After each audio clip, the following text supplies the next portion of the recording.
O grande líder de movimentos pacíficos que buscava o respeito aos direitos dos negros nos Estados Unidos, Martin Luther King, certa vez declarou: "Quem não tem uma causa pela qual morrer, não tem motivo para viver."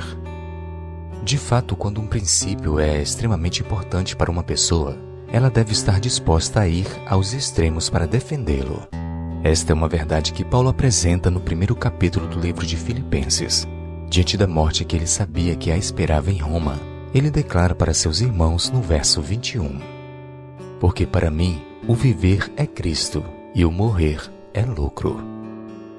Todo cristão verdadeiro deve amar a Cristo mais do que sua própria vida. Esta foi uma jornada vivida por grandes homens da fé, que colocaram sua fé acima de sua vida. Dois homens que viveram esta verdade na prática foram John Hus e Jerônimo. No período da Idade Média, ambos foram presos por ensinarem que somente Deus podia perdoar pecados e não um líder religioso. Em 1415, Hus foi para Constança, onde foi condenado à morte em uma fogueira. Jerônimo também foi preso, mas diante da morte do amigo, ele retrocedeu e negou sua fé. Diante das autoridades da igreja, ele negou os ensinos que antes havia pregado com seu amigo Hus. Entretanto, de volta à solidão do calabouço, sua consciência lhe mostrou o erro que havia cometido ao ceder à Assembleia. Ele lembrou que durante os longos meses em que havia passado na prisão, apesar dos sofrimentos, sentia paz ao refletir nas promessas divinas. Depois de ter cedido às autoridades, percebeu que estava a caminho da apostasia. Jerônimo então passou pela grande decisão. O que era mais importante, sua vida ou seus princípios? Obedecer a Deus ou aos homens?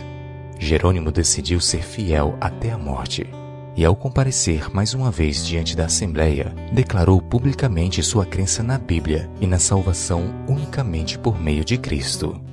Jerônimo perdeu a vida no mesmo lugar em que seu amigo havia sido executado um ano antes.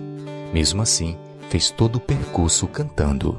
Estava feliz por sentir o perdão divino. Havia reencontrado a verdadeira paz.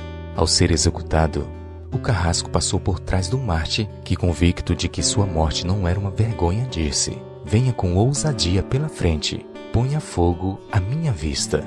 Que exemplo de fé ao extremo, que não negou seus princípios, mesmo em face da morte.